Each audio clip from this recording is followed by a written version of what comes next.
Being alert and aware is how sportspeople avoid injuries. Now, in comparison, working in an office is relatively safe, so no dangers here then. But would it surprise you that over 2,500 people were injured in just the finance and business industries alone in 2006 to 2007?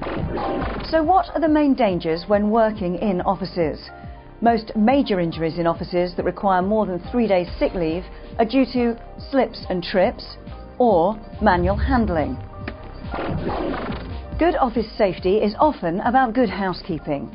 If during your work you come across any slip or trip hazard, then ideally you should always attempt to remedy it yourself straight away. But if this is not possible, report the problem to your line manager. Typically, slip or trip hazards are due to the conditions of the floors, to poor lighting, or to untidiness. Many people suffer back problems during the course of their working life, and it's known that 70% of the population have suffered or are still suffering from back problems by the time they retire. It's important, therefore, to do all you can to reduce the possibility of back injury. One of the biggest dangers present in any building is the risk of fire. Fire requires 3 elements to exist: material to ignite, a means of ignition, and the presence of oxygen. The water is poured onto a pan of hot cooking oil. Extinguishers are identified by different coloured labels.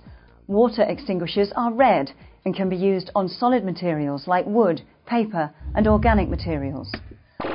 COSH, or the Control of Substances Hazardous to Health Regulations, make sure the risks from hazardous substances are properly controlled.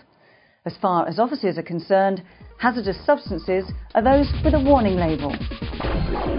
If your job requires you to work at a computer terminal for more than half of your total working hours, you may be exposed to muscle and skeletal injuries in your hands, wrists and arms.